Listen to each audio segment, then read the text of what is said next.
not submit. Never. Never. Never. I'm sure many of you are in partnership with people from Glock and with people from Mossberg and Beretta, and you're exercising your full Second Amendment rights. That's right. Because unless something changes dramatically in this country, that's the way we're headed. And my hope and prayer is that by some future November, America will have new leaders who understand why it's important to be an American, and why it is important to stand up for it. I don't think any of us are confused about what's necessary to be an American, but I'm not so sure that the people at the White House right now know that. Amen. Right. Amen.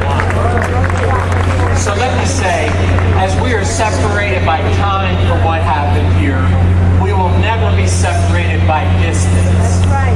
No matter how many years, we will carry what happened here, and will carry the righteous anger that we should have over what was done to innocent Americans at this site. It is up to us to get up every morning and ask ourselves, what can we do today to help win the struggle for America's soul? Because that is what it is about. It is a spiritual battle. It is a political battle. And we need to fight it with all sincerity and with every energy we have. One last thing. The lack of mention of God at the ceremony today. The efforts to restrict the clergy. Sometimes I think that the current resident of the White House thinks that God bless America is a command that he is issuing to God. Yes. You're right. You're right. Yes. It's a prayer. Arrogance. It's maybe the only prayer that we're allowed to say in public buildings anymore. But it's a prayer. Amen. In my son's school in Virginia, only half the class stands up for the national anthem and the Pledge of Allegiance. We can't afford that.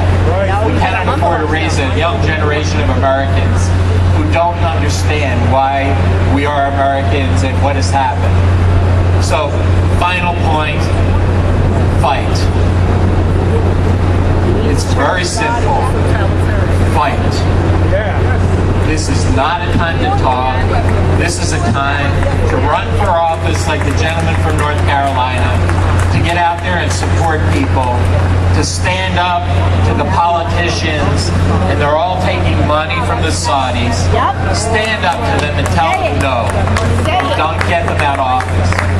And I pray that from this day forward, God will continue to bless America.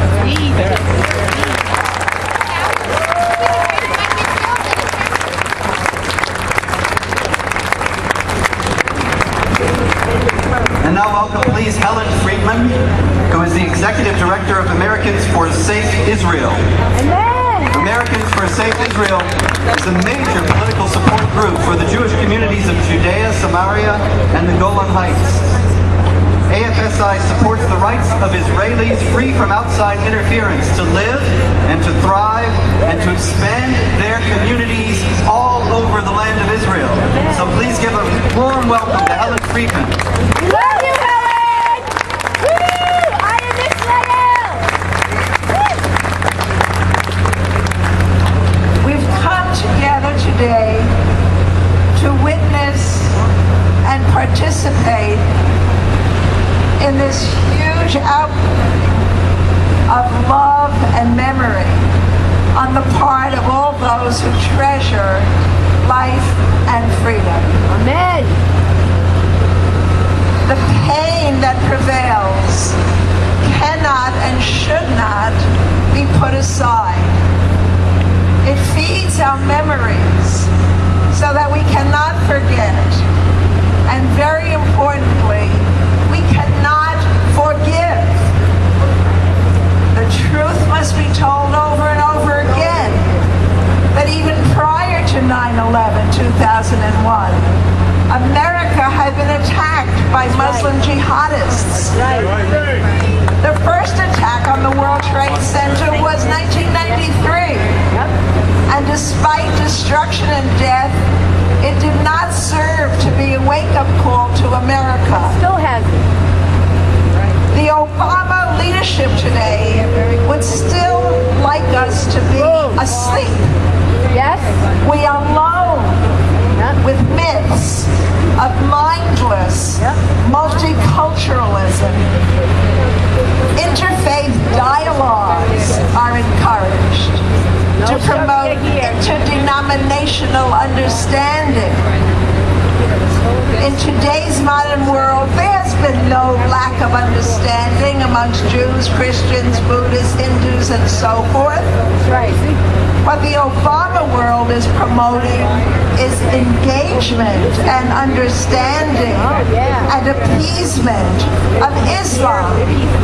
The pretense that it is a peaceful religion, not the intolerant ideology that it was defined as just before.